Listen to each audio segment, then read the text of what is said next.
In East Africa lies Kenya, a country renowned for its rich culture, natural beauty, and vast potential. Boasting 61 years of independence and 14 years under progressive constitution, it is a nation with the framework for success. Despite this, the country has been burdened by poor leadership, holding it back for decades. Surprisingly, countries like Seychelles and South Africa, which gained independence 13 and 37 years after Kenya respectively, are more developed with stronger economies. The problem? Leadership. The question asked by many is why a country with so much potential continues to grapple with bad leadership, an issue even pointed out by former First Lady Lucy Kibaki long ago. The kind of leaders we have today, they are not sensitive. Stop exploiting the poor and the hungry. You misuse them during hunger. You misuse them during campaigns. Leave them alone. We cannot tolerate the leaders who want to be seen on TV every day, on newspapers every day, parading for the press, saying, we shall do this, we don't see the government does this, we don't see this and this and this. That is hollow speech. Because from there, they don't go to do anything. One of the key reasons is weak institutions. Institutions meant to ensure accountability are often manipulated by political elites, leaving citizens in the dark with no transparency. These institutions are further weakened by influential leaders who ignore the rule of law. For example, an acting inspector general recently ignored court summons 7 times and roamed freely even after being sentenced by the court. In the matter relating to the Inspector General, it is a very simple matter. The Inspector General should have been advised to appear before the court and give his version of the story of what has happened. But for him to deliberately refuse to obey the orders made by the court, that must be condemned, and the law must be enforced. There is no option at all. Another scenario highlighting weak institutions is the Ethics and Anti-Corruption Commission (EACC), which has been criticized for failing to effectively combat and prevent corruption, economic crime, and unethical conduct. Recently, Kisii Senator Richard Onyonka accused the EACC of being slow and ineffective despite many high-profile corruption cases. For the last 2 years, how many cases has EACC won on corruption? If you want me to carry a briefcase with money with you on somebody who's accused, I will take you and you see them get the money. So don't pretend this office and think that we don't know what you're doing. Chair. And I'm not asking you to accuse anybody unfairly. The reason why our country is the way it is, where these people have lost 1 billion shillings and you laugh at it. It is surprising that even with high cases of corruption each day, EACC has seemed to sleep on its mandate and has lost trust from Kenyans. It is no longer a joke out here. Out here, people are saying, first of all, how I wish I had a way, I would disband EACC. Recent protests by Generation Z also showed how institutions like the Independent Policing Oversight Authority (IPOA) have failed to investigate police brutality in a timely and independent manner, leaving victims of violence during peaceful protest without justice. When these structures are compromised, it becomes harder to challenge corrupt or ineffective leaders. At the heart of this problem lies corruption.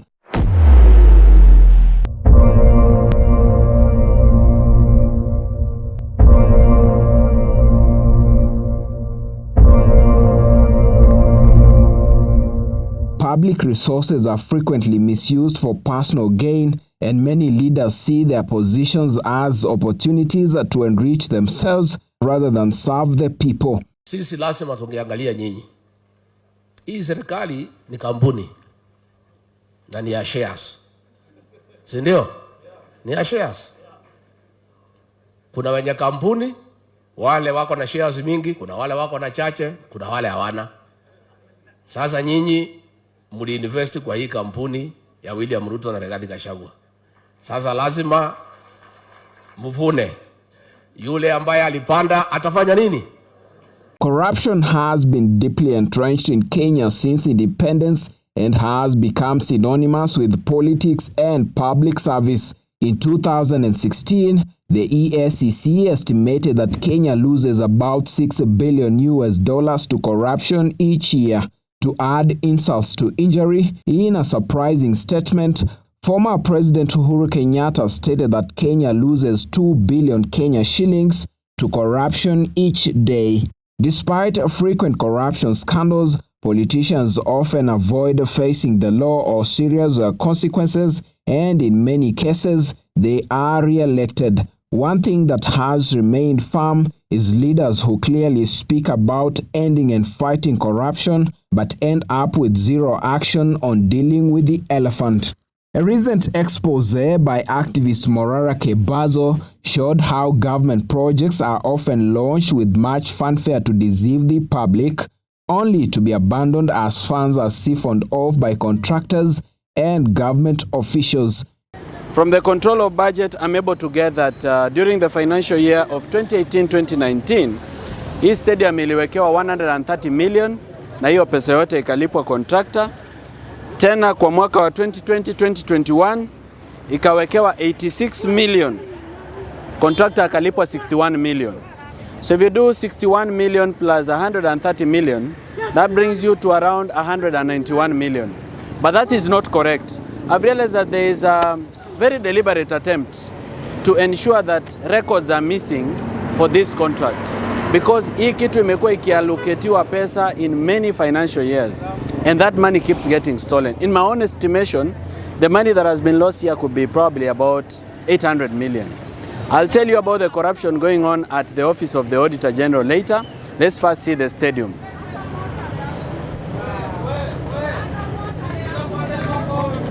So this is Isiolo County Stadium, and this is it. So according to the county government project implementation report, they said that this stadium is complete by 70%. Nataka tutembelee hii stadium tuone what 70% looks like.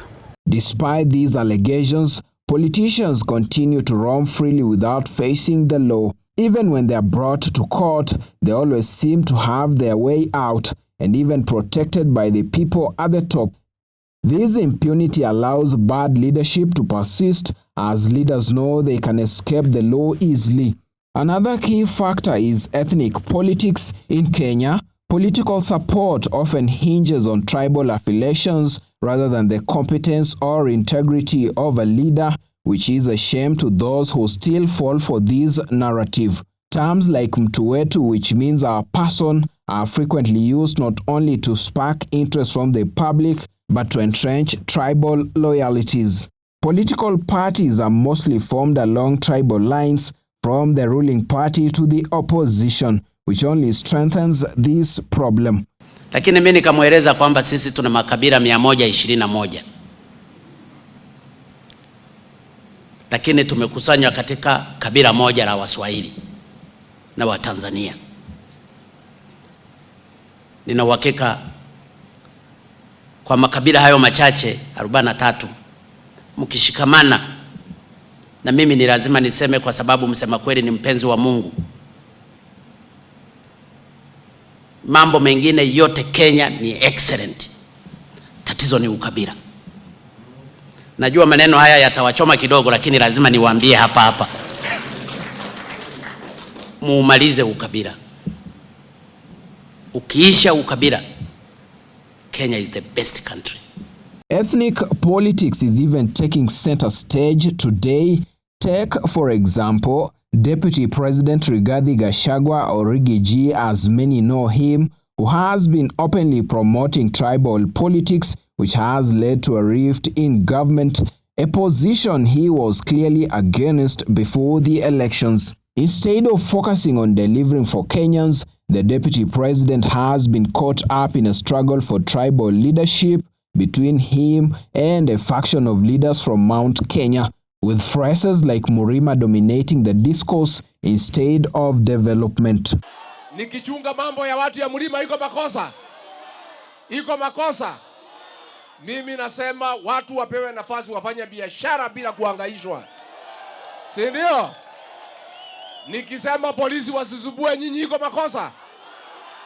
Nikisema Kanjo isimsumbue iko makosa. Nikisema vijana yetu wasipigwe risasi hoyaye iko makosa. Nikisema watu wasishikwe na kuhangaishwa iko makosa. Mimi nasema kama kuna mtu anajua niko na makosa, akuje anishitaki kwa hii watu ya Githurai. Si ndio? Si nyinyi ndio wenye kusema? Si nyinyi ndio wenye kusema? Sisi unajua tukimpigia Rais William Ruto kura, alikuwa amehangaishwa sana, si ndio? Si alikuwa ameteswa? Si alikuwa amedhulumiwa? Yeye akatoa ahadi kwa watu ya Kenya ya kwamba akipata uongozi naibu wake hatahangaishwa. Sisi tunamuuliza rais, weka ahadi yako, deputy president yako asikosewe heshima.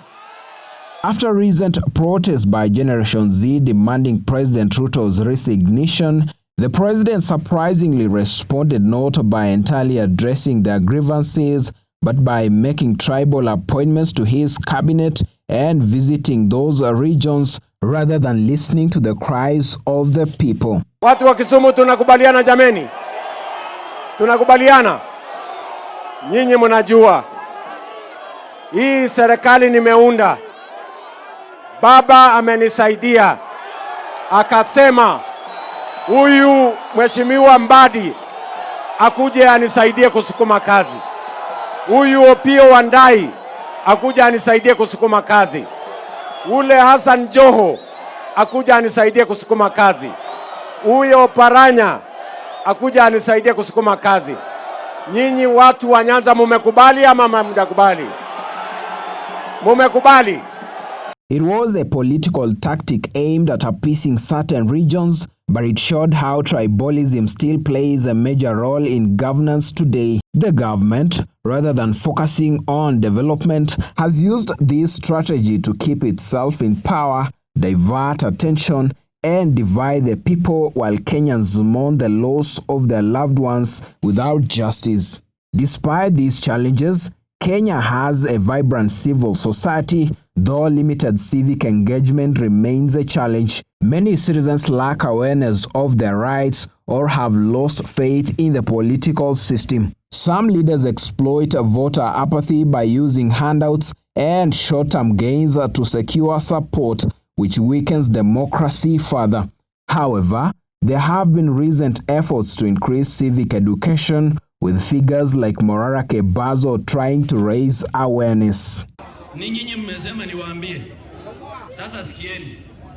Siku ingine hapa si kitambo sana, serikali ya Kenya ikafungua account kwa banki kwa Amerika inaitwa JP Morgan Chase. Wakafungua account kwa signature ya CS Treasury.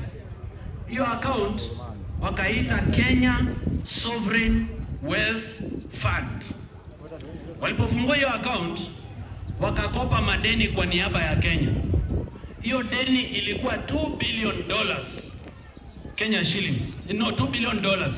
In Kenya shillings, that's around 270 billion Kenya shillings.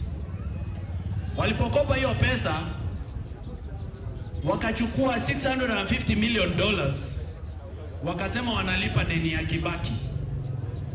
Wakachukua 350 million, wakatuma kwa account ya Kenya. Wakabakisha $1 billion kwa hiyo account. Walipobakisha $1 billion kwa hiyo account, wakaenda Qatar, wakafungua account ingine. Pia wakaita Kenya Sovereign Wealth Fund huko Qatar. Wakatransfer $1 billion kutoka Amerika wakapeleka Qatar. Kutoka Qatar ikakuwa withdrawn na ikaenda.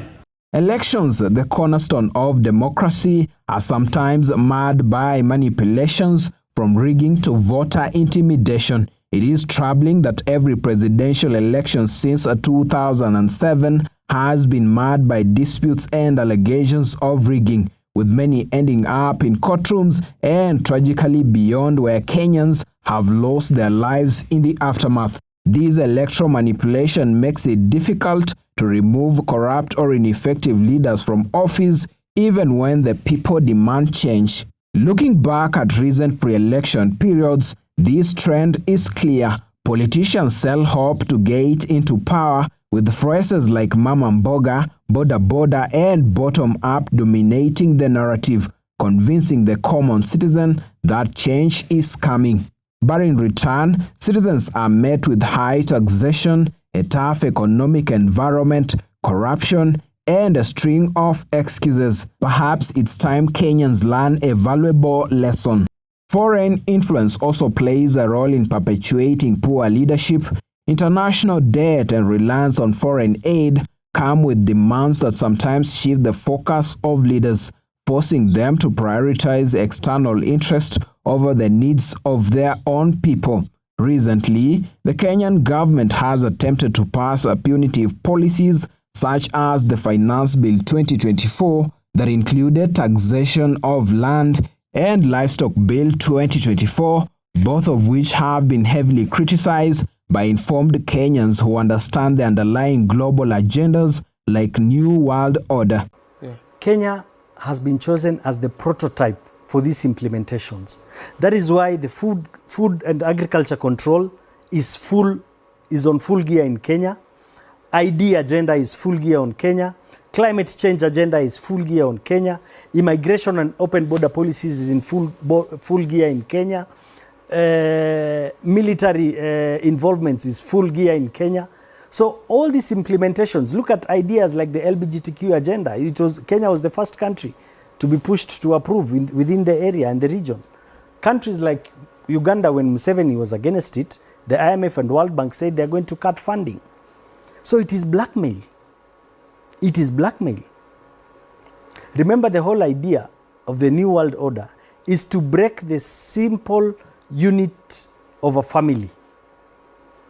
And in the New World Order, they are saying even management of the kids and upbringing of kids will be under the government and not individuals or parents. Lastly, the biggest enabler of poor leadership may be ignorance among Kenyans themselves. For many years, Kenyans have failed to consistently unite and speak out against bad leadership, giving their leaders the upper hand to strategize and continue their impunity and oppression. Kenyans tend to ignore critical moments for unity, choosing complacency while hoping for a better tomorrow. Yet, moments of unity such as the fight for multi-party democracy in 1991 and the protest against the Finance Bill 2024 prove that strength lies in collective action. During these times, Kenyans raised one voice against bad policies, showing that unity can indeed yield results. Kenyans also ignore red flags from leaders, voting them into power repeatedly only to regret the decisions later, something that even great PLO Lumumba has often highlighted. Poverty is an industry. Ignorance is an industry. Big industry. And there are those who want Africa to continue to wallow in poverty and to wallow in ignorance because it is their safest bet to their continued benefit. The day we wake up to that reality, the safer we are. That is why the English had this beautiful saying, let sleeping dogs lie. So we are sleeping and we are being allowed to lie. Although these are some of the reasons behind the persistence of bad leadership in Kenya, there is still hope. To break this cycle, Kenyans must push for stronger institutions, greater accountability, and comprehensive political reform. Civic education and youth engagement via tools like Twitter Spaces are critical in shaping a new generation of leaders who will prioritize the people. The road for change is long, but the potential for transformation lies in the hands of every Kenyan. Only by addressing these deep-rooted challenges can Kenya rise to its potential with the leadership that truly reflects the will and the needs of the people. Kenya is home.